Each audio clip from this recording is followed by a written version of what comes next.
So in 2020, I actually shut down Chef Fregz. Yeah, I remember. Yeah, I was tired. I was done. There was an implosion in my business, to be honest. A new venture I had done, it didn't go well. My landlady was giving me stress. There was just a bit of unhappiness in the structure of my business at the time. I was having my first child. There was just a lot happening at the same time. So I prayed about it and I just felt God tell me, shut it down. Are there any mistakes you made early on in your career that helped shape how you build today? How many mistakes should we talk about? Do you have time? Chef Fregz is one of the most recognizable culinary voices out of Nigeria.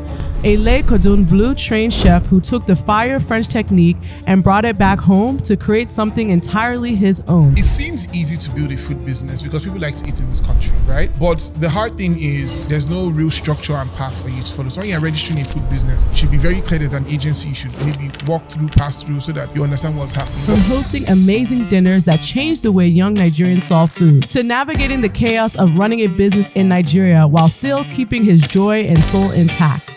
This is a story about vision and building a creative empire plate by plate, cent by cent. There's something on social media. When you cook jollof rice in London, it's better than Nigeria. Nobody should fight me on this. I have to agree slightly. Don't get me wrong, jollof rice in Nigeria is delicious. But London jollof rice, fabulous. Guess why? When did you realize that food was your form of storytelling? Wow, I realized, first of all, thank you guys for having me. Yeah. I feel honored. This couch is nice, so I'm taking it after. I knew food was my story. I've always been a storyteller. Yeah. I was always the kid that talked. I talked my way out of everything because I remember one thing when I was in primary school, they wrote on my report card that I was boisterous. When I found out what boisterous meant, I wasn't even offended. I was like, yeah, that's a good thing. There's a lot of energy, you know. I was always the guy to talk. I was a debater. I was a public speaker in from GSS1 all through senior secondary school. I was like a student leader at university. I was also talking had always come with who I was. But it was about university. When I went to Covenant University, and that was a school that was very particular about your craft, your purpose in life. So I started to dig deep. So by the end of NYSC was when I discovered that I really wanted to do this food thing because I really like to eat and cook from when I was really young. So I started to understand that it could be storytelling because I engaged in a lot of prayer and I was like, God, how do you explain to people that you want to cook? Like, what was that? It's just rice and stew or just cooking. But I was watching a lot of Jamie Oliver. I was watching a lot of Ainsley Harriott, Anthony Warren Thompson, James Martin on the BBC. I saw that these people were entertaining me through food. So, I mean, Jamie Oliver is my idol. Even if he botched that jollof rice recipe, Jamie, I still love you. Because I found out that he was sucking me into a world that I believed in, whether or not I was interested or not. He made it believable. So I would say I was about 16 years old when I knew exactly that this was the life I wanted to live. I saw it and I knew that this was it. How I engaged more with storytelling was when I came back from Paris as well. I went to Cordon Bleu. Getting back from Paris, I wanted to go back to Paris, but I found myself stuck in Nigeria. I found out that I had to learn how to sell, first of all, this talent, this gift, this passion that I had. But more importantly, there was this rise. Shout out to Ozo Soko, whose new book is out, Chop Chop. Ozo was one of the first people that started to tell that Nigerian food story. Like, what we have was good. So I realized that, okay, I have a responsibility as well. So let's say early 2011, 2012, let's call it 2012, was when I bought into that responsibility. So I started sharing more recipes, started sharing more menus as well that were very Nigerian ingredients focused, Nigerian heritage focused. I was very fortunate to work with brands who did cookbooks. So I did a 50 recipe book with a brand. Not sure I can say their name here. I did it with a brand. They had shot the book actually, but they didn't like it. So I had to do it. So it was a chance to be very immersed again in culture and so many other things that I've been able to do. So let's just say at different phases, but to summarize, when I was 16, I knew I wanted to do this with my life. And, in the early, 2011, 2012, I knew that I had a responsibility as a Nigerian culinary innovator, artist, to tell a Nigerian food story through my food. I love that. And, you talked about something that I wanted to bring up was where you studied, right? In Cordon Bleu. And how did you decide to come back and say, I'm ready to go on a very like non-traditional path, right? Because you studied something different in college. So how did you reconcile those two? Again, remember I said I was a boisterous kid Yes. growing up, right? I was a child that, they dressed the two children, my sister and I, to school. My sister comes back looking the same way she came home. Me, I look like I robbed a bank and they beat me because I didn't do a good job, So that energy, I think, just followed me, because in uni, while everybody wanted to, like when people were getting IT jobs in the summer, I was looking for a hotel to work in because I just was like, I'm alive. I just felt alive. I was very happy to be washing lettuce, to be receiving meat, to be working at all the different stations. I was working at Protea Hotel Oakwood at the time. I was really excited. And I used to cook for my friends in school. Don't ask me how we did it. It was a very ghetto method, but we did it. And we used to have something called College Week. I was in business college. And while everybody was selling shoe, bag, something they had made, tailoring, Mommy, please, can you make some mini burgers, some jollof rice, some fried rice, chicken, put it in food packs. We're going to sell during College Week. I sold out because people were like, thank God, different food from cafeteria food, So I think those were just all the signs, first of all. But by the time I went to Paris and I came back, to be honest, when I went to Paris, my chef at the time, I worked at a Jean-Georges restaurant in Paris called Market. And my chef, Jérôme Tumlan, people thought I was Black American, by the way, because in France, if you spoke English fluently and you were Black, you had to be Black American. How did I find out? So in the kitchen, there were a lot of these Sri Lankan guys, some French guys as well, and they heard me speak English. And to them, it was an accent. Somebody used to ask me, hey, what's up? They use the N-word around me. What's up, man? I was like, I was a shy, newbie interning. So I was like, I just gave them an awkward look like, oh, hello, bonjour. And they were like, please don't speak French. We're excited to hear you with so they used to ask me, oh, you know Snoop Dogg? I'm like, yeah, I know Snoop Dogg. I thought everybody knew Snoop Dogg. So I noticed that they would always be like, je sais tu connais Snoop Dogg? Do you know Snoop Dogg? I'm like, yeah. They'll call another rapper. I'm like, yeah, I know him. So they thought that I was in like LA, whining and dining with these people. Anyway, so I bonded with my head chef, and I was first who's this guy? So then I said, okay, this person is really passionate. So he put me around all the stations and wanted me to open a restaurant in London as well for the group. Because you're just like, this one has potential, he understands English, everything and whatnot. So I thought I was on my path to my Michelin star, fam. I was like, God, won't you do it? So when I had to move back to Nigeria, I was half depressed because I was like, nah, this is not the goal. I meant to work in more Michelin starred restaurants. I meant to be in Paris, perfect my French. We didn't have a word for it then. That was my jackpot route, and I was doing what I loved, right? So I came back, all the funds to go back to abroad. Everybody, all the doors I was knocking, nobody opened the door again. So my mom at the time was running a food business. So I started helping her. And one day my friend was bored in her cafe and she was like, you came back from Cordon Bleu, let's do something. And I was like, it's true. You don't have a lot of customers, let's do something.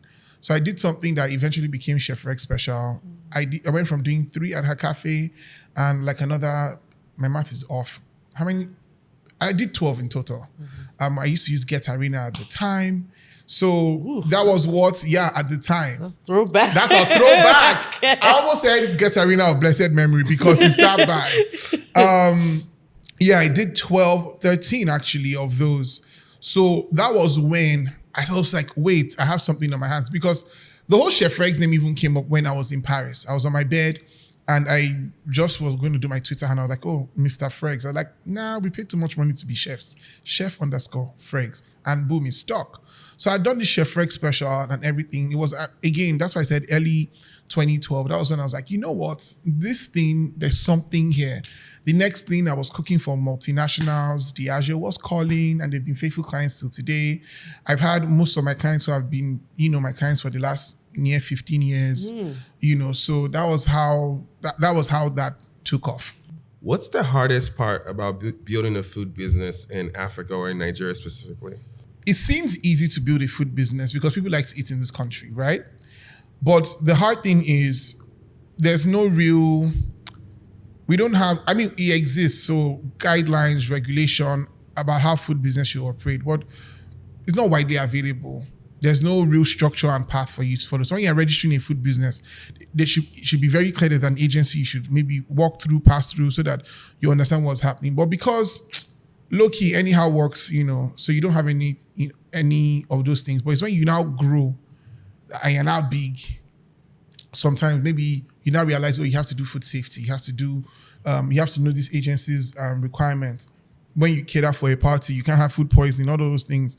I just feel like sometimes the education is lacking and some people don't know. I mean, I'm sure the hotels and all the big, companies eventually get to find out, but I think I'm speaking for like small businesses that just want to start and they don't have any big investment. They're just starting from somewhere. I think that's a challenge.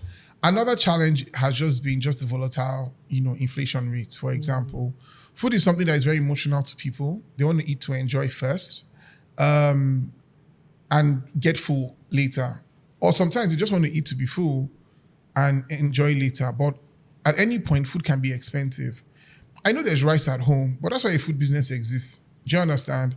That's why banks exist. You can keep your money at home under your bed, all right? You can buy gold and store it in a safe. But that's part of why you keep your money in a bank as well. You go to an investment house. There's a service that helps you manage your money, grow your money. That's the way with food. You can't cater your party by yourself. You can't. Sometimes you can't even feed yourself. That's why, people are hiring people like me, chefs, to cook and whatnot. So the difficulty in that is just, the economy has just been very crazy. I mean, it always has been. It's particularly bad now. So sometimes your selling price can be a challenge, especially maybe you're starting out, or even if you've been in business for a long time. Your customers may want to move away from you because you're trying to at least stay profitable and move to someone else that is cheaper.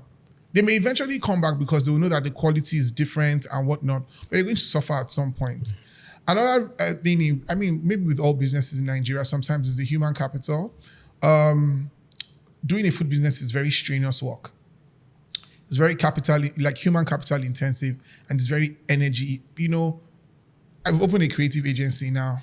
I only have to task my brain. But with food, you're going to cut pepper, you're going to cut onions. Even if you have machines, somebody has to turn it on. Somebody has to ensure that it is serviced. Somebody has to make sure that it is cleaned. And there's some things AI and a machine can't do. You have to be there to schedule the delivery, the logistics. So it's quite an energy draining service, especially in a country where some things are not just smooth. The road is not good. It's tight. There's too much traffic because we don't have great city planning or something like that. All those things, they add up. So you want to do a food business. The food is delicious, but when is it getting to the customer? Do you understand? The delivery driver doesn't have integrity. He has eaten the food before he gets there. It's very no, but I'm being serious. No, I know. Very dysfunctional, dysfunctional systems. But one thing I would say is, I think that's just the beauty of business anywhere in the world. I'm sure there's a challenge everywhere. Even when there are systems and whatnot in place, it's still a challenge. Because sometimes you have to jump such a vicious hurdle. I was watching a thing on Instagram. Somebody said that people think that they make money from their pop-ups. It's like, they don't make money. You pay this permit, you pay that permit, and the next thing, money is finished, So I'll say those things come to mind. The human capital can be a struggle. Oh, inconsistency of ingredients. Okay, speak about that, because that's interesting. The inconsistency of ingredients can drive you up the wall. So you have a supplier, supplies you tomatoes, pepper, and in America, they'll tell you have golden delicious apple, you have royal gala, you got your green apples. Yeah, you have just tomato. you have the one that we have very funny names for giving our produce names. Oh, in the summer it used to be bitter, in the winter it's sweet, things like that. So you don't have sometimes a clear-cut way of how things are supposed to be. Pepper today is really spicy. Pepper today is not as spicy. So in your recipe, you have 2 cups of pepper. You put the same 2 cups, it's blowing your head off. Another time, it's not even catching at all. What else? There's no supply today from your vendor. You have to go to another supplier sometimes it's just that, yes, with any business, you need like a couple of vendors, but sometimes that can be a challenge. So the inconsistency of how the ingredient is a big challenge. There's a thing on social media now that people say that when you cook jollof rice in London, it's better than Nigeria. Nobody should fight me on this. I have to agree slightly. Don't get me wrong, jollof rice in Nigeria is delicious, but London jollof rice, fabulous. Guess why? The pepper is consistent. It's different, first of all, and it is consistent. So they are long what do they call them? Romano peppers, for example. They are rodo, very, very hot, very spicy, very consistent. The onions, very consistent. So when you do your jollof rice blend, super. Shout out to Nigerian pepper and tomatoes. I absolutely, but you cook, I had some pepper and tomatoes that I had from Lagos. We cooked it down. We had to label it in our house. Lagos stew and London stew, two different tastes. Same blend of ingredients, everything different. So sometimes the inconsistency of the product can mar your business a bit. It can pose a challenge. And that can just be tough. Even with livestock, the chicken you get today, you see it big, they've inflated it with water. Because you cook it, it loses so much water and it's just a mess. So your meat supplier, the meat that you get that is good quality today, again, you don't know. So you have to keep finding trustworthy suppliers and whatnot. But it's not all doom. We've had very good, like a lady, the woman that supplies us duck, she's just a bit impatient with working with a business that sometimes you have to take a bit of credit, but the duck supply has been amazing. But sometimes some ducks are bigger than the other.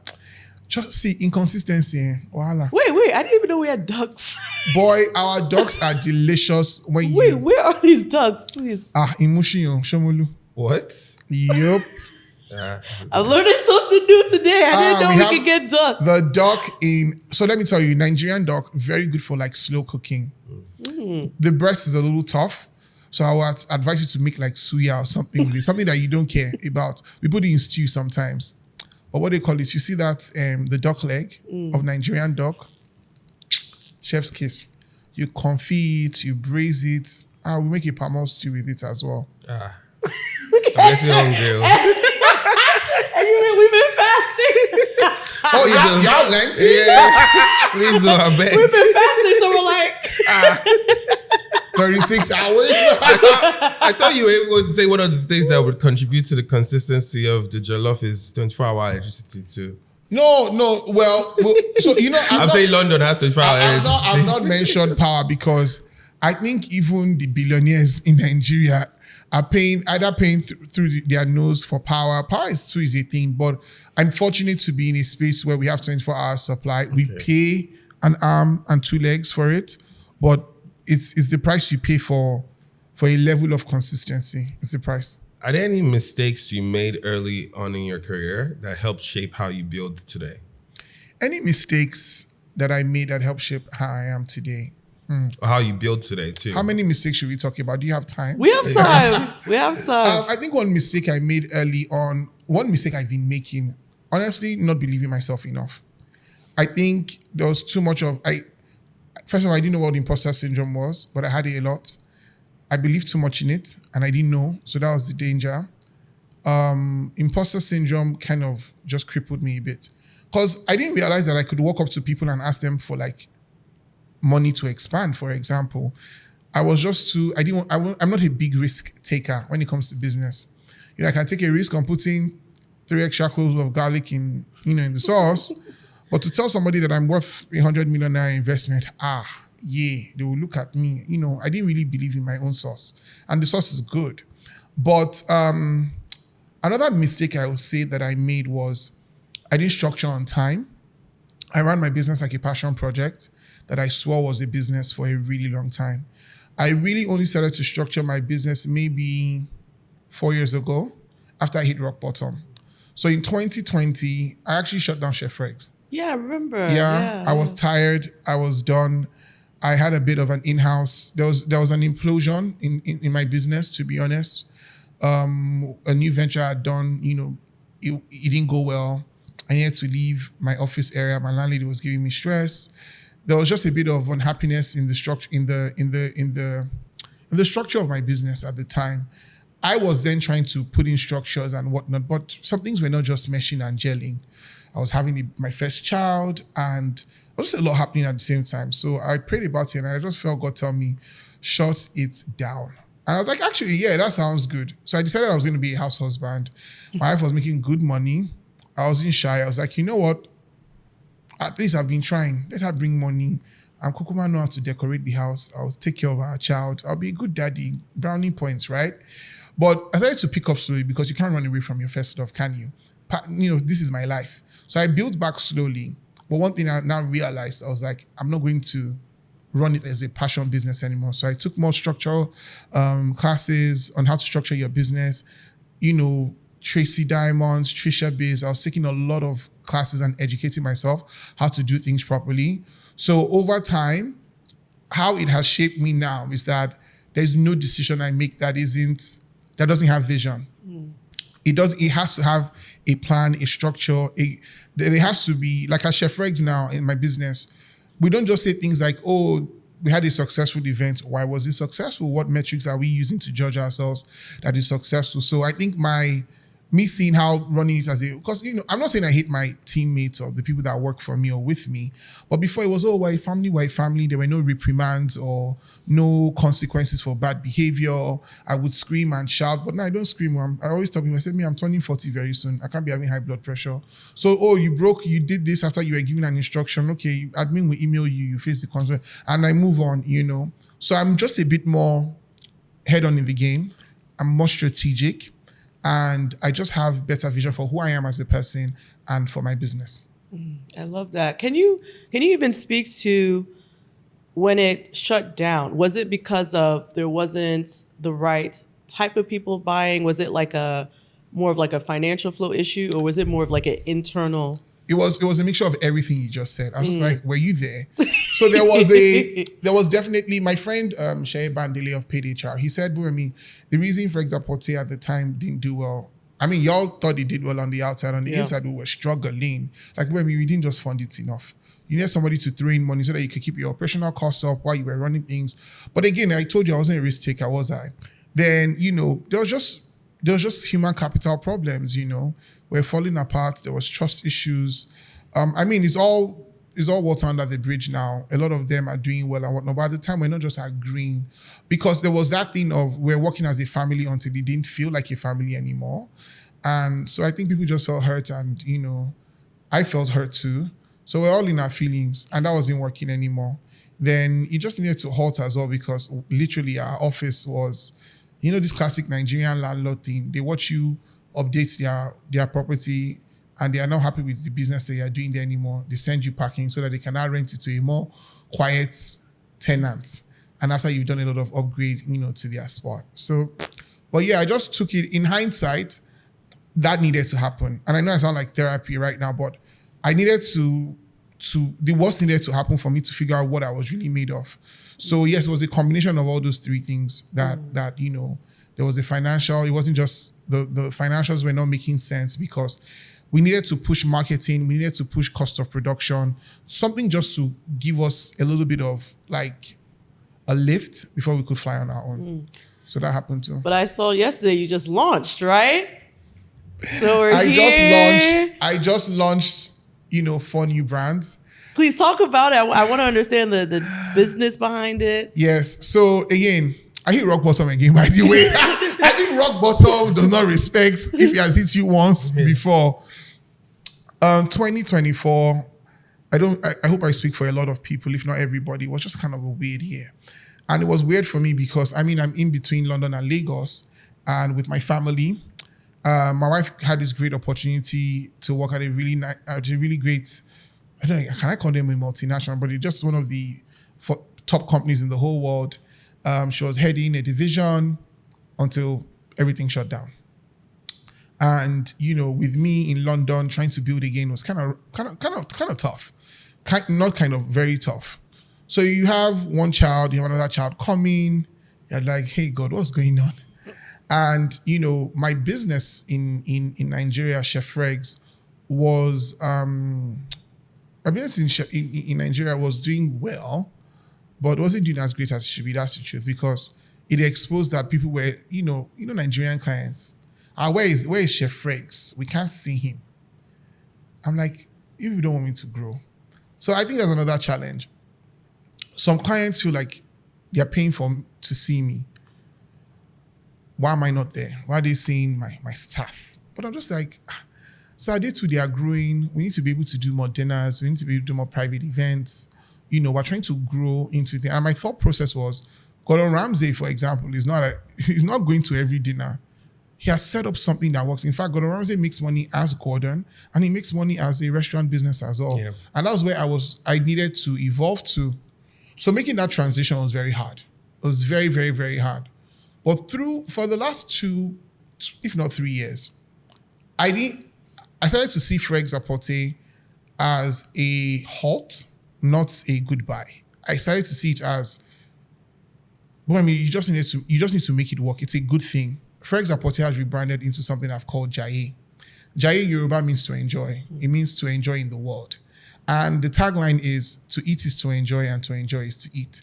And it came to me because, honestly speaking, I wish I could tell you a really interesting story. There's a brand that I saw that I really liked, and I thought, why didn't I think of it? So there was a bit of jealousy and rage. So I was thinking one day, and I get my inspiration in the shower. And I was showering one day, and the name Jaye came to me, and I started sketching like a logo at the train station with my phone. So I kept it aside. So in October, I called up who's the brand designer now, Josh. I said, Josh, you remember when we did Fregzz Apote, and you told me that I should do something that doesn't exactly have the Fregzz name on it? I have it now. So I explained what Jaye was. Jaye is like, I call it pop culture food. Nigerians like hardcore food, and I have a brand for that too. We like our jollof rice, our amala, efo, everything. But we also like a little shawarma. Put 2 sausage, put French fries, put chili sauce. We like ijekuje, we like pizza, but the pizza can have asun on it, so we don't mind. We like roast turkey with barbecue sauce. We like jerk chicken and this. We like a bit of the worst word I hate in my life. We like intercontinental. I hate that word.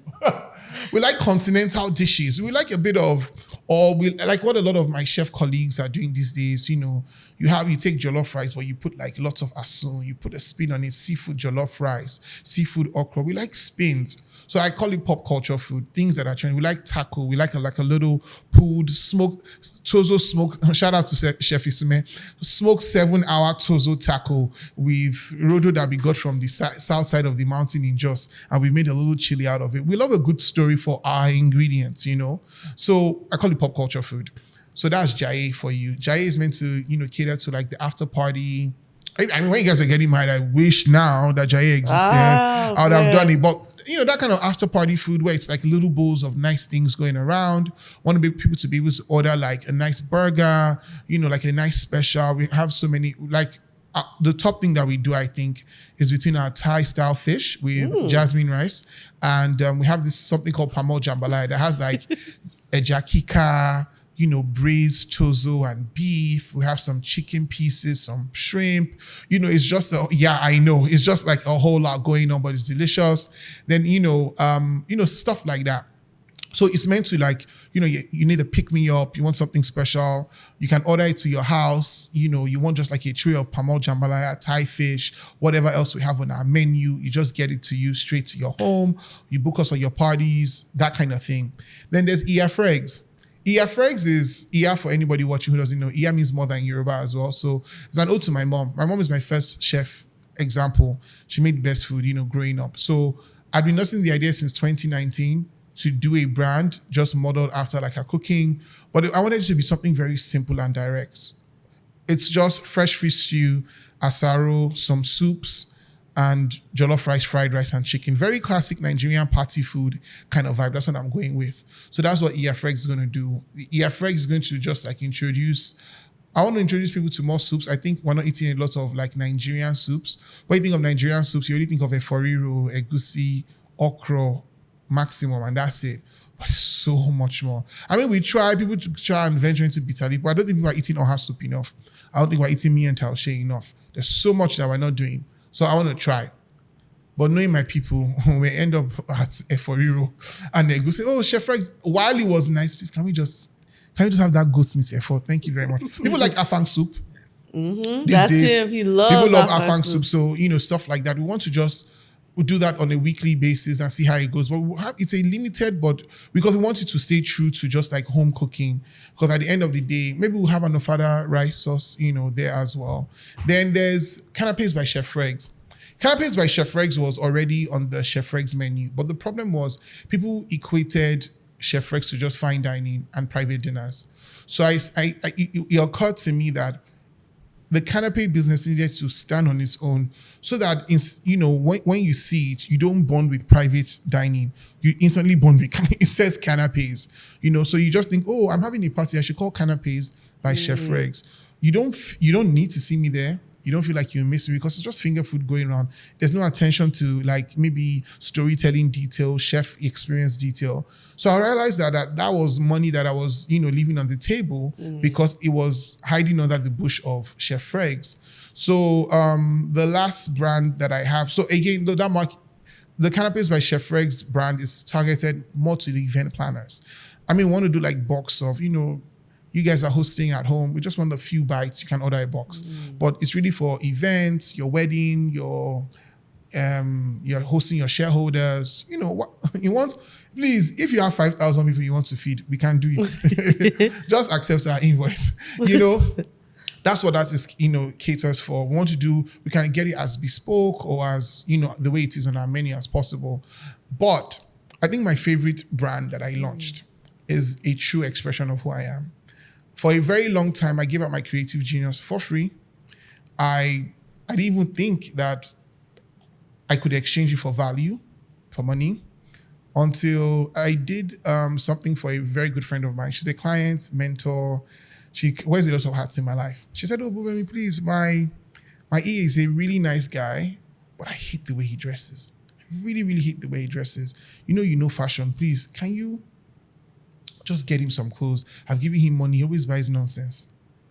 I said, okay, no problem. But remember I said now that some of the mistakes I used to make was running my business as a passion business. So I was almost going to pull the passion move of, go to David Wedge, go to the store, get a suit. I'm like, when we pull back, that's not how you think now. Do you know what Bubemi did? I sat down with Canva. I set up a whole proposal, a style manual for the office of the EA of my friend's office. So what did I do? Style guide for this office. Man or woman, they have a guide. So I gave them a general overview. Monday, Tuesday, Wednesday, all the days of the week when they are going for a function. So some of it was direct instruction, but some of it was kind of like a guideline. It took me about 2 weeks to do. I was like, man, this is a lot of work. I should be getting paid for this. The perfume he's using, the chewing gum he should have on him, the hand sanitizer, down to those fine details. So she's like, whoa, boy, this is a lot. I asked you for clothes, but you're giving me an even better solution. Guess what? She says, sorry, I need some other people in the office to get dressed as well.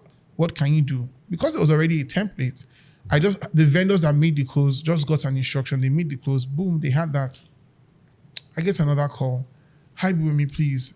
We have another office. We need you to do their uniforms as well. At this point, I'm like, Bubemi, there is something here. So guess who I sat with? A little chat GPT.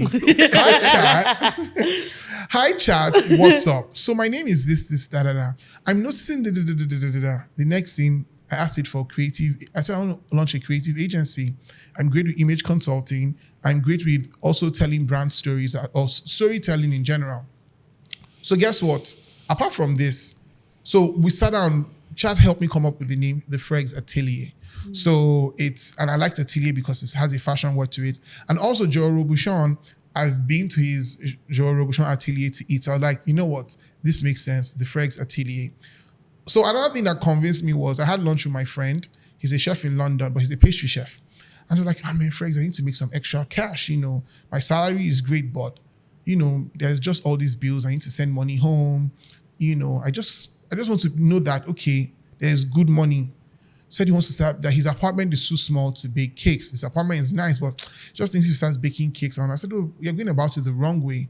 Bake this type of cake. So I essentially gave him like a business idea, the name, the story behind it in an hour over lunch. At the end, he was so gobsmacked. He was like, how did you pull that out of your head? We said we'll meet up. We're walking randomly in Westfield. The next thing, you're giving me a whole business idea and plan, story. Like, it was so rich, you know. I coined it after his mom. I said, what's personal to you? I said, it needs to feel authentic. It's okay, let's do this. Like, please, you know, I can't pay you consulting, but let me please buy us something. I'm like, you bet. You know, I had some good time with that day. So I decided to launch a creative agency because even when we did the launch event, I had to tell everyone, like, look, this was my creative mind. You know, everything you're seeing came from this is exactly how I wanted it to be. So I felt like the Fregzz Atelier birthed like even the brand images of all the other brands as well. So I just wanted to find ways to be honest, the creative agency was also born out of frustration. I just felt like I wasn't doing more. I have cooked, I can cook, yes, but what's more, you know? So now I can sit with people, I can make money from my couch. I'll be honest, that's the sweetest part. I can make money from my couch, but I'm also just tasking my creative side that I've just allowed room free and, you know, people pick my brain for free. Now you want to talk to me, oh, this is a link. Go on the Vendy link, type in your details, and we can talk to you just for a couple $100 an hour. So, yeah. You know, we need to get you on Convo. We literally have a platform for that. Oh, you have Convo? Yeah. No, we have a platform that literally you put your hourly rate, your 15-minute rates, and people can pay for your 15 minutes, time. 30 minutes, So, 1 Chef, hour. the Fregzz Atelier is coming to Convo. Let's have a conversation. Yes. So I love you talked about this creative part because one part of you I've always looked and admired is when you talk about fragrance, right? Chica. Okay, so Chica, I have a funny story. There was a week that I ran this Chica maybe 4 times. It was crazy. One place, this place. And every time I run this Chica, I'd be like, oh, you're wearing this perfume. She'd be like, yo, how do you know? Then one day, I couldn't figure it out. She's like, God has caught you. So, yeah. So tell me more about your love for fragrance. Are you planning to do anything there? Because I think there's a huge opportunity. So to be honest, you know, fragrance, so my fragrance journey or my passion for fragrance started, honestly, when my auntie walked into my room. I think I was about 25 or 6. And she walked into my room and she's like, oh, your room smells like a boy's room. Now, if you're a boy, you know what I'm talking about. Don't ask. And I was very offended because I thought I was quite hygienic, you know. My hygiene was good. How did my room smell? But I now realized that, that my laundry basket was in my room. I was like, okay, boy, let me take that out. Then on purpose, I started to scent my room. I mean, I wore perfume here and there. You know, Issey Miyake, you know, my signature scent, Amen. Perfume was nice. But that was all it was. Piam, it smells nice on my skin. You spray it, you do this. Don't rub perfume, please, on your hand again. Don't do it ever. You know, you do that because you saw them do it. So I went to this store called LSA. I'd met Sean, who's one of the owners, when he was selling bed sheets from the boot of his car. Yes, LSA. I'm that old a customer.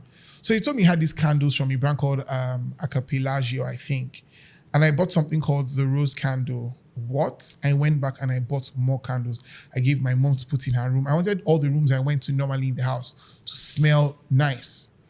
Then I traveled once. I now discovered perfume oils. I just started getting gradually into it. But it was that COVID era.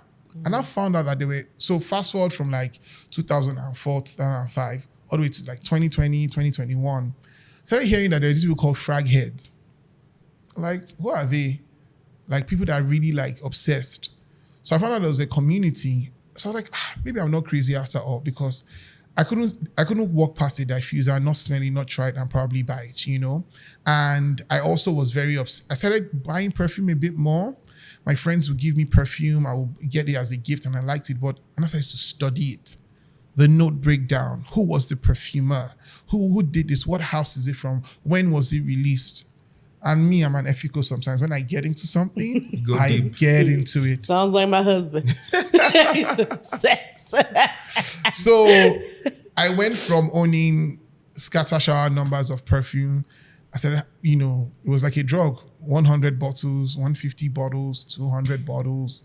I've stopped at, I'm in between like 200 now. But it was time we grew from 10 to 50. So I started buying, a bit embarrassed. I was buying like what they call unboxed perfumes. Please don't buy those things. Those things are fake. Then I started buying actual perfumes, you know. I started discovering just a fantastic world of scents, notes. I started having favorites, I discovered that rose was my favorite note in perfume. I like Turkish, I like Bulgarian. Then you mix it with a bit of incense. Oh my goodness, it's fantastic.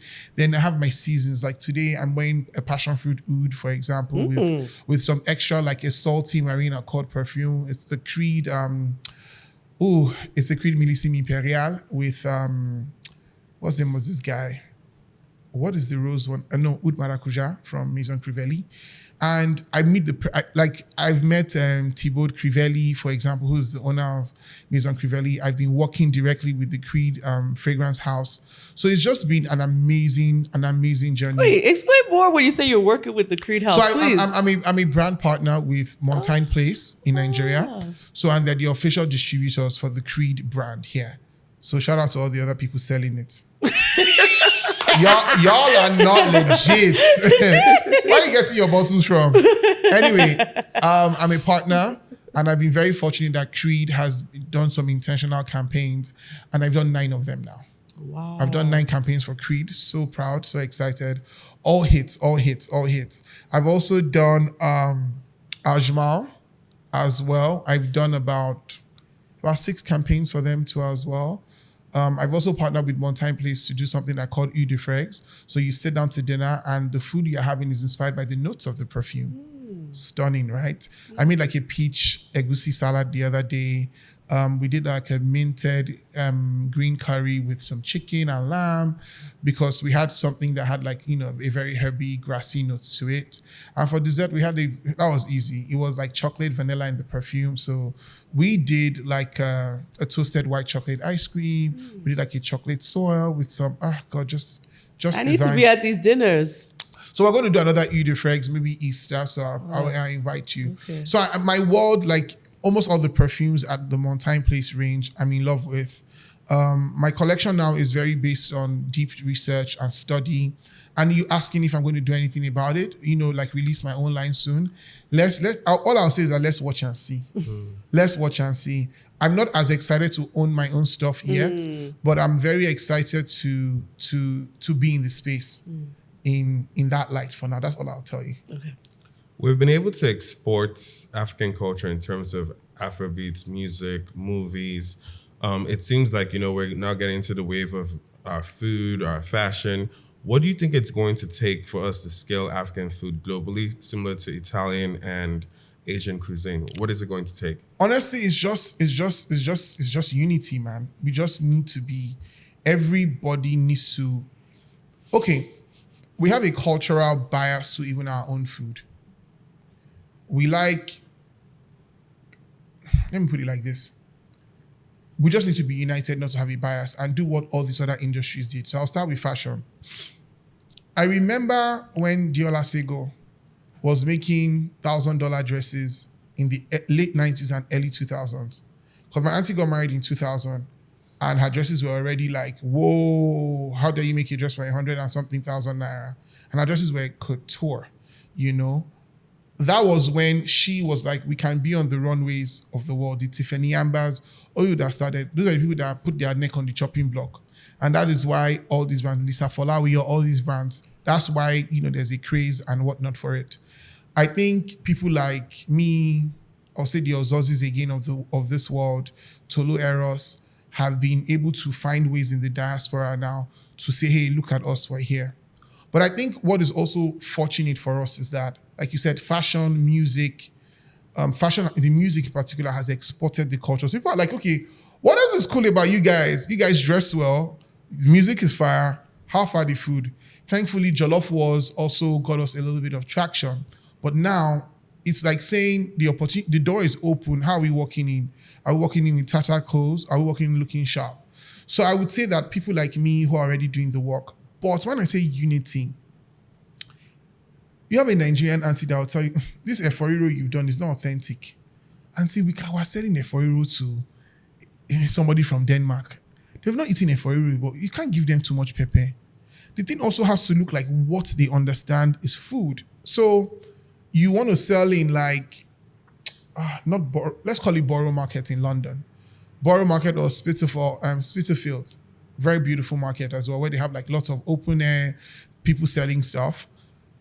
When you want to sell pounded yam and egusi, you're not going to put it big. No. You're going to call it, this is a yam dumpling. You have to be, branding is our problem too. It's a yam dumpling with a melon stew. If you say the melon stew is traditionally called egusi. Oh wow, how is it made? We just put some spinach. Don't call it efo tete, or what they call it, or igbo. Don't call it that. You tell them it's kale, spinach. Kale. And when they ask, you don't tell them it's iru like that. No, you tell them we have a fermented bean. Think of it as your miso paste. Oh, really? All right, I will try. But if you tell them is iru like that, hey God, what kind of deep name is that? I'm not saying that we should be shy of our culture, but you give them soft landing. Yeah. Oh, they will find out that it's called iru. Yeah. Because the Japanese one too is not going to tell you that it's not true. Miso. Do you understand? True. But miso, it got introduced into pop culture. You know, Asians will tell you, like the Chinese, what we eat as Chinese food is not really Chinese food. Yeah. It's a gentrified version. So us too, we need to be united that for us to blow, we have to gentrify small, low. You know, so when you're doing let's back on this pounded yam. So it's a little yam dumpling. Or what's a yam? It's like a potato. It's like a mash. Or it's a little starchy. Yes, it has more starch. You know? Oh, what's the meat inside? Oh, it's just a little ribeye. It's a little beef rib. Don't tell them it's no. Don't put roundabouts in the meat yet. When they come into the main restaurant, I said, oh, we have a version that is more traditional. You'll find people that are more experimental. When you're making jollof rice, take a little chip from how paella has become popular. Get a big open pan, put like pieces of chicken on it, put like a big jollof rice bowl, and just be like, the smokiest jollof rice out of Nigeria. Jollof, this is the winner of the jollof, or the best jollof you'll find in London. Oh, what's a jollof? Oh, it's like a paella, just from Nigeria. Oh, word, I'll try. Free samples. Oh, the chicken is succulent. We've sold. So we just need more people pushing that kind of narrative.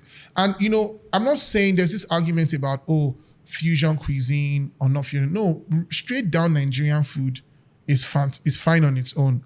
But we just need to present it in a way that people understand. It's like saying a child, if you put a quadratic equation in front of a child, the child's not going to get it.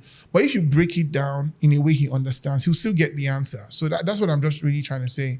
So it's going to take a while. We just need to be united, but we're already on a good start. That's such a good point, because there was a time when I eat sushi or Japanese sushi, the one I was introduced to was the California one. Yeah, you start you easy. That's the one I started with. Then one of my investors was like, hey, let's take you to an authentic Japanese. Exactly. Like, bruh, when I started saying sushi, one that is jiggly, like, I'm like, and you put it in your mouth, I'm like, fam, this is not the sushi that I want. Same thing with Chinese food too. What they eat is very different from the ones that they serve in the Chinese town. Yeah, and that's why how can you give somebody that's not eating okra before you then draw okra? No.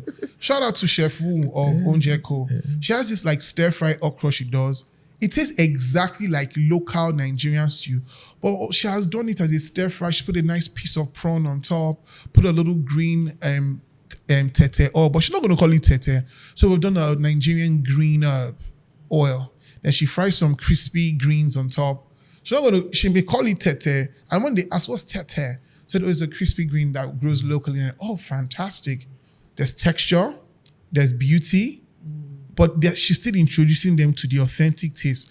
But if she gave them like the way they serve it in what they call it, in a traditional Nigerian restaurant, they'll be like, oh, that's overwhelming, you know? So we need to just switch it up small. But because I can tell you for sure that Wumi's stir fry, okra, I almost told it the last time I worked with her. It was that good. It's that good. What's one African food trend that you think is overrated, and what is one that you think is underrated? I'm gonna get boxed for this one. Overrated. I think low-key sometimes we need to chill on this jollof rice P. I was gonna say. Low-key. You can fight me a little bit. I think we just need to chill a little bit. I know it's our export. It's easy to sell, but it's carbs. Not even that. I mean, me of all people say that my sign off is jollof regards, but I think sometimes we need to chill. There's other stuff. Let's relax. Now, an underrated gem, I don't think we're selling fried yam enough, for example.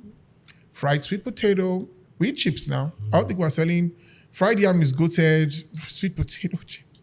Oh, pepper sauce. We are fasting, no. We are fasting, please. Sorry, I'm having a moment here. Tears in my eye. I don't think we're selling fried yam enough. Shout out to Lekki Chips, for example, though. What else do I think is a trend that is not...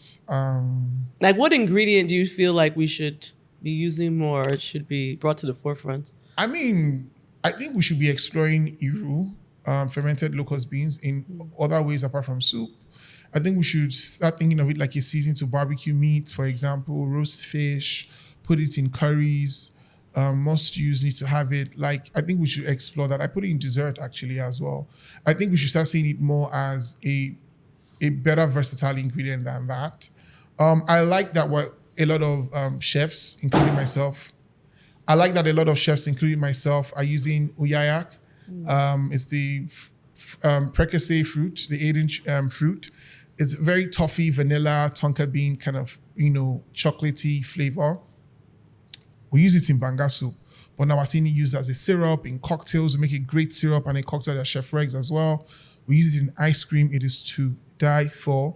So I could see like maybe chocolate flavored. I mean, Medunu chocolates that they do different. They do like a pepper soup chocolate as well. So I think more like Medunu chocolates, for example, uyayak, fried yam, sweet potato, just stuff like that from the culture.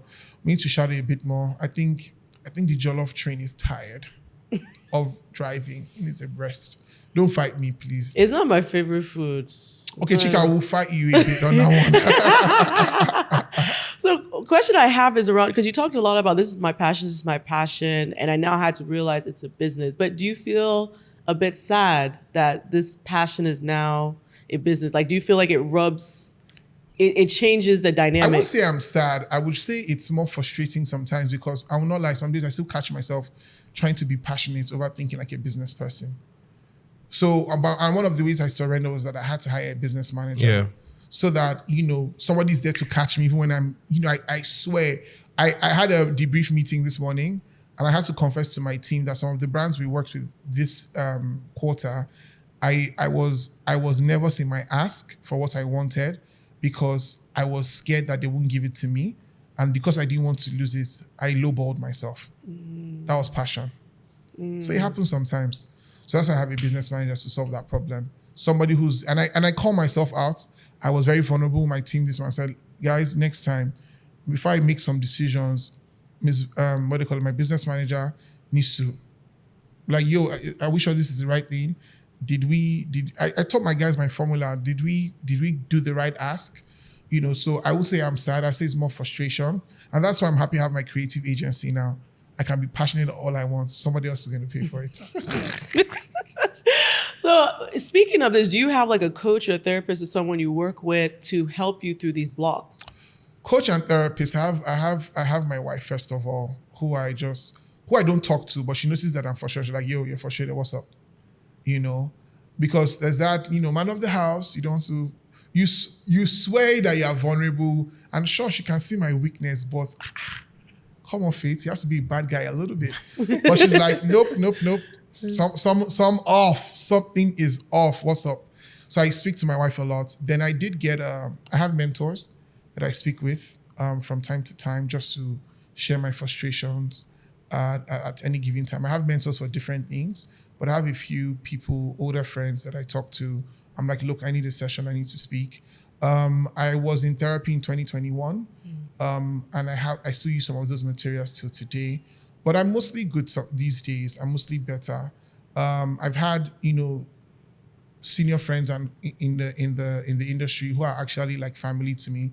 And two people I'd like to shout out today is Timi Ejiumi of I Do Weddings. She sat me down and was very upset with me. She was like, dude, why are you talking like you don't know who you are? Like, it's like you've forgotten what you're made of. Like, stop that. And she talked some sense into me. She's really rude and blunt. And she gave me some instruction. Go and do this, go and do this, go and do this. Cuisine, She also of Quorum and The Wedding Guru. She said, Fregz, I understand you very well, but this is not the time to cry and throw a pity party for yourself. She walked me through a whole lot of the emotions I was going through late last year and made me realize that sometimes you just need to reach out sometimes. They will listen and there can be a solution. Because one of the things I did last year that was very promising and great was because I spoke to her.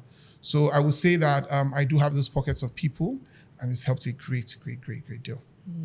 And what do you want your legacy to be? It's so funny you asked that question because the launch event that I did made me realize that if all I did was run Chef Fregz, doing private dinners and being the celebrity chef, as great as I was, and I'm very grateful. I don't want to sound conceited or like I'm not happy for that. I was like, is that all?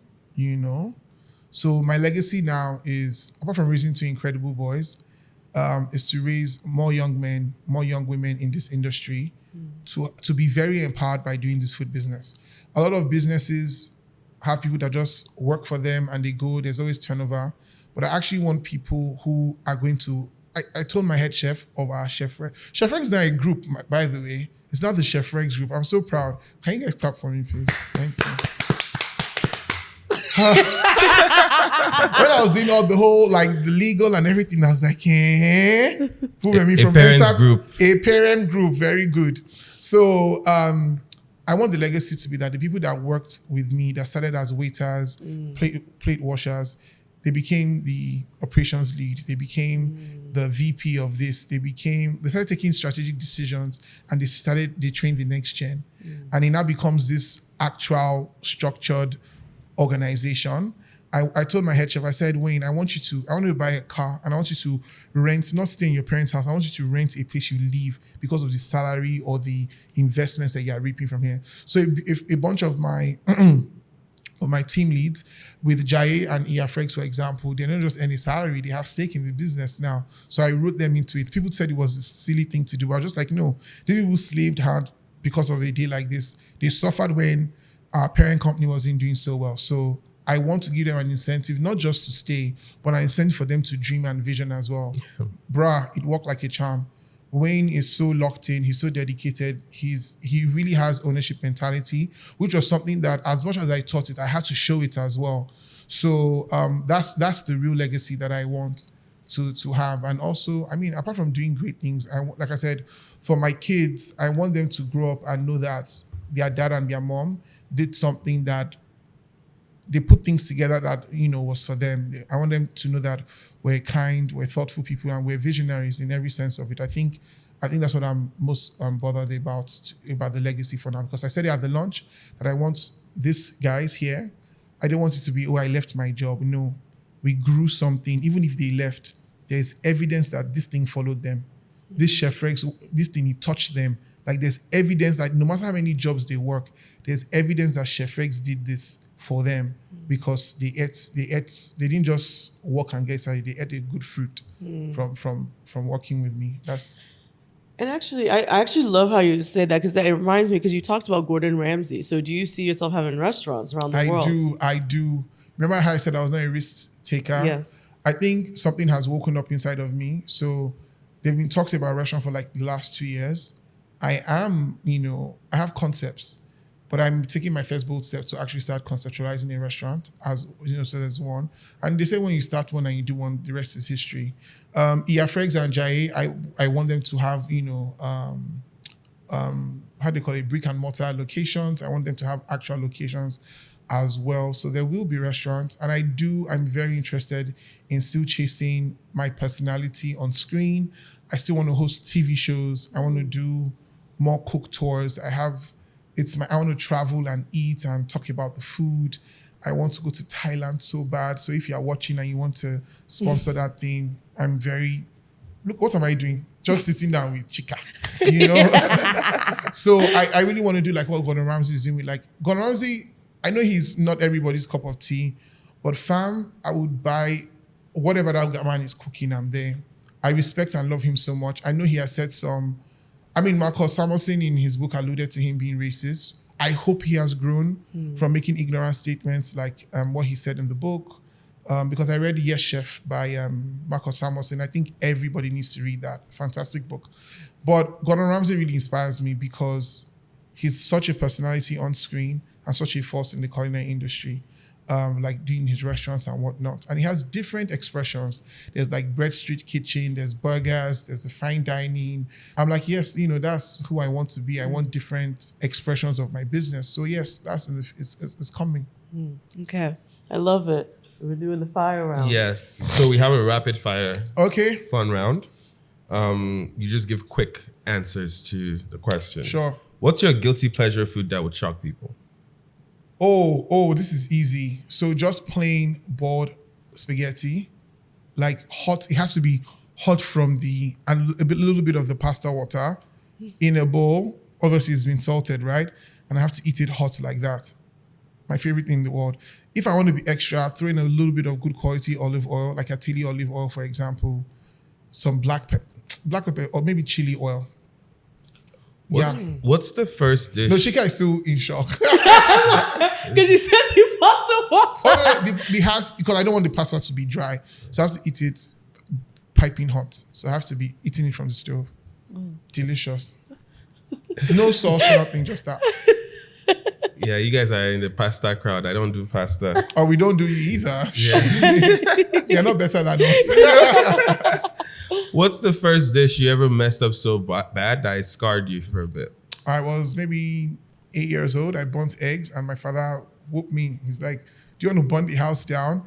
Then also, I think I sent out food that wasn't seasoned enough. I can't really say the event that it was.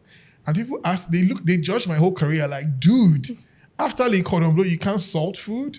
So yeah, that's happened. So burning eggs as a child and messing up, Oh, we also sent out food from Fregzz at the time, 150K worth of food, and it wasn't seasoned at all, and my client rejected all the food.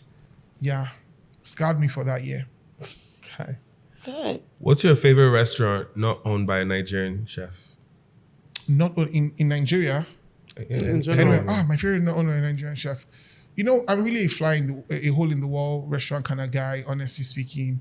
But if anything comes to mind, where do I like to eat? Oh, there's a restaurant called, I can't remember. Why am I not remembering it? It's behind Selfridges in London. It's like a breakfast spot.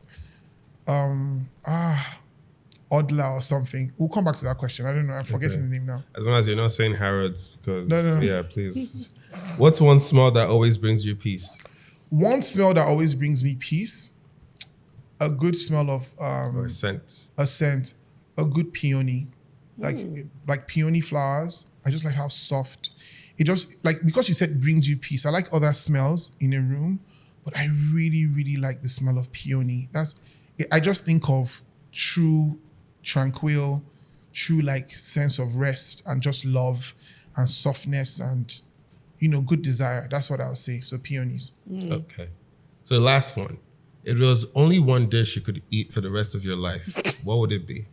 Look at his. Is that fair, Jay? Is that fair? No, but if there was only one, If there was only one, I may sound like a hypocrite, but maybe a good smoky jollof with goat meat. I don't like plantain. Don't fight me. So I don't. Why not? I don't. I know Chika is looking at me. I know, but why not? I'm confused. I don't know. I think plantain too is something that is a little. Y'all are playing too much. Is what? Is what? You're about to say what? I think it's a little. I think it's a little too overrated. Stop it. No, yeah, plantain is nice. I like unripe plantain over ripe plantain. No, this one. Listen, man. It has to be soft. Listen. Like, Dominicans. Have you had it made well? Maybe that's obviously the he can make it. No. We need to know now. We need to know. So I can eat plantain, but have it for the rest of life. No way. Just a good mushy, nice jollof rice. Smoky jollof with goat meat. Smoky jollof. Because I have to do that one thing for the rest of my life. Another thing though I could eat for the rest of my life is a good bowl of a Thai red curry and steamed rice. I can eat that every day for the rest of my life. Okay. Wait, I have one more. What is your favorite scent in the world? Chika. My favorite scent in the world. Is it a note or you have to give me specifics. Notes. Let's see. Okay, no. Help guide me. Okay. My favorite scent in the world for a room is different. For a bathroom is different. No, on you. On me. This is tough. Oh. Honestly speaking, there are many. Oh God, this is tough.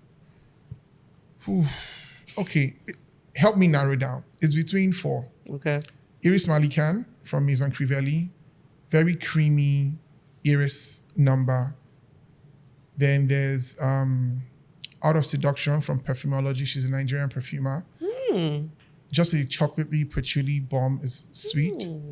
I need to get And that. there is, it's between Portrait of a Lady and Midnight from Bodesia. They kind of smell alike, but I think I'm going to go with, you know what? I think I'm going to go, final answer. This is tough. Forgive me, my perfumes. I love you. But I think I'm going to go with Midnight from Bodesia the Victorious. Okay. It was a special one they made for a club because it has a big N at the back. But it's just Bulgarian rose, Turkish rose, incense, a bit of saffron. I think there's raspberry in there. But it's just, I spray that perfume and I feel all is well with the world. I love how it smells. It's a little, it's like it teases you. It projects, then it pulls you back. It's smoky, it's sweet, then it's mysterious, then it's present. And it's very, you know how you said about, I feel loved, I feel together, I feel powerful just from wearing that scent. So yeah, I would say Bodesia. God, I can't believe I narrowed it down to 1 because it has rose in it, so it wins. I have a treat for you after What's the this. treat? So I'll have you smell something. Okay, It's all right, exclusive. cool. Okay, who do you want to see on the Afropolitan podcast? That's always our last question to every Who do I guest. want to see on the Afropolitan podcast? Ooh. You know what? I'm going to be biased. One person comes to mind now. Or 2 people come to mind. Can I say 2? Yeah. They're women. Yeah. Shout out to March Month. Adejoke Bakare. Because being the first woman, probably the first African person, I think, like a real Nigerian person, descent, like you're not of descent, like you're Nigerian that should just be in London to win a Michelin star is, I mean, Ire Hassan Odukale has won one as well, yeah, to be fair, with his Russian Ikoyi. But a woman doing that kind of food in the winning, it would be nice for you to, I think the world needs to hear more of her story. She's very shy, so start okay. See you. Then I don't know. Chimamanda my wife loves Chimamanda, and my wife thinks 2 worlds of her. And I remember reading Purple Hibiscus when I was younger. No, I read Half of a Yellow Sun first. And Chimamanda, forgive me, it only took me this year to realize why the book was called Half of a Yellow Sun. I'm really sorry. Why is it called Half of a Yellow Sun? Oh, you don't know? Yeah, that's so great. What does the Biafra flag look like? With the sun. It's half of a yellow sun. And it was a Biafra story at the end of the day. You know, Half of a Yellow Sun was the first book that all my emotions were at work. I cried, I wept, I laughed, I imagined things. It was fantastic. And it was a signed copy my uncle got for me from Glendora at the time. So it was a precious book to me. Then I went back to read Purple Hibiscus, and it just felt like I was reading my own childhood. So I thought, who's this person that can make things come alive? Yeah. Then I married my wife, who's a feminist, who's very pro the woman. So I think, just watching her over the years and just seeing her go through everything, and, with her new book, it would just be nice to, and I love listening to Chimamanda talk. She's like an old soul in a young person's body, but she's current at the same time. Yeah. So yeah, those 2 people. The Half of a Yellow Sun was the first ever book that made me cry. Because as I was reading it towards the end, so whoever dies, I remember running to my grandma because it was my grandma that gave me the book. I'm like, how can you be giving me this book that somebody is dying? Like it didn't even. Yeah, that was very powerful. That's very. We don't know what powerful happened to Kayene, so we're all still distraught till today because we're just like she needs to come back. Yeah, and it was the way she wrote it. Like she's not coming. She's not coming. I need them to redo the movie. They need to. You got money though? I'll commission a team. I'll commission a team. They need to do that book. They need to do that book justice, like proper. Yeah. But I thought the movie, I understand what you're saying, but I still thought it was a great effort. Yeah. What do you call it? My wife had some work to do with it. She was meant to be in it, but hey, shout out to the team. But hey, great job, she learned a lot from that process as well. It taught her about understanding the power of, buying rights to a movie, for example. So I don't know if I can say this, but actors in Nollywood, and in Hollywood who are of African descent sometimes, when books like that come out, they don't know 10 years, they just buy the rights. They buy it for 10 years. So, because you just like have that one in a corner somewhere. They buy from like the author. Oh, you buy it from the author. Okay. And it's good money and good, like, it's another level of investment for the author as well. So, for example, like Children of Blood and Bone that's coming out as well. Well, the rights were bought a long time ago. All this audition and stuff is just current day stuff, you know, because once you see an epic story that's sounding good, you bid for the rights, you know. So when they sell the rights, does the author still get some percentage of the movie as well? The author is the writer of the movie. Okay. And you get a lot of money for it. You get and you have a good lawyer and you have good negotiation power, you will make a lot of money. So what do the rights cover then? Is it like maybe 50%, 40%? I mean, it depends on what the contract or what the terms are. Yeah. I don't know those nitty-gritties per se. Or they vary from contract to contract, I'm sure. But when you buy the rights, it means like, so for example, Chika buys the rights to my book. Chika is the only person that can create film, imagery, anything like that. So if you now actually go and do something else, you will regret in your life. So nobody else can just make a movie or anything around that story, you know, because somebody has bought the rights. The rights, okay. Awesome. So then after you buy the rights, you now pay for development, because the reason why you were saying, no, they need to redo is because developing stories, especially when we've bonded with them in a book, is tough, you know. So you have to, you know, get it developed, get it workshopped, then, you know, you start to get the actors in and all of that. Why am I talking like see, when you're married to Lala Akindoju, you tend to know stuff, Sha. I'm feeling really intelligent. Well, thank you so much. Thank you so much for having me. You're so lovely. Thank you so much. Thank you. Thank you.